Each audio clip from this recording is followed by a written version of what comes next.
ভাব সম্প্রসারণ, সময়ের ১ ফোর, অসময়ের ১০ ফোর। সময়ের ১ ফোর, অসময়ের ১০ ফোর। মূল ভাব: জীবন হল সময়ের এক উদাসীন ধারাবাহিক নির্মম প্রবাহের উপর ছেড়ে দেয়া এক ক্ষুদ্র ঘটনা, যার শুরু এবং শেষ উভয়ই সময়ের হাতে বন্দী এবং সময় দ্বারা শাসিত।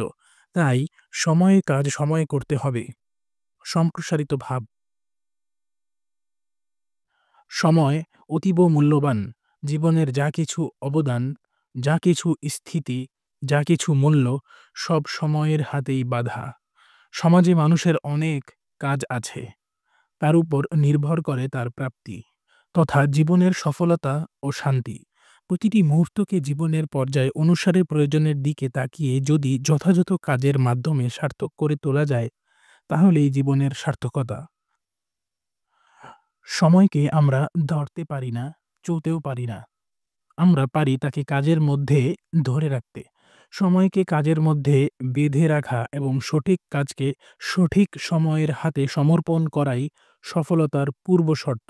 সময়কে ভালোভাবে কাজে খাটানোর জন্য বর্তমান যুগে সবচেয়ে বড় কথা হলো যুগের সাথে এগিয়ে চলা, শুধু সময়ের সাথে নয়।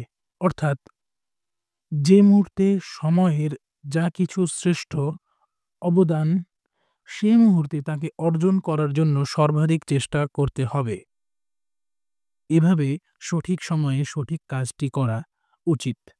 আজকের কাজ আগামীর জন্য ফেলে না রাখা উত্তম। কেননা আজকের কাজটা যতটা সহজসাধ্য, আগামীতে তেমনটি নাও হতে পারে। তাছাড়া সময়ের কাজ সময়ে না করে ফেলে রাখলে পরে ওই কাজ করেও কোনো ফল হয় না। কারণ যে ফল অকালে পাকে, কালে তা পচে যায়। তেমনি যে কাজ আজকের তা আগামীর জন্য রেখে দিলে আশানুরূপ ফল পাওয়া যায় না। উদাহরণস্বরূপ, চৈত্র মাসে চাষ না করে বৈশাখ জ্যৈষ্ঠ মাসে করলে হেমন্তে সে ধান আশা করতে পারে না। কেননা চৈত্র মাসই ছিল চাষের উপযুক্ত সময়। জীবনকে সার্থক করে তুলতে চাই সময়ানুবর্তিতা। অর্থাৎ সঠিক কাজটি সঠিক সময়ে করার মাধ্যমে সময়ের সদ্ব্যবহার করা হয়। আজকের কাজ আগামীর জন্য ফেলে রাখা বোকামি। কেননা আগামী দিন ওই কাজটি সবার জন্য উপযুক্ত সময় নয়।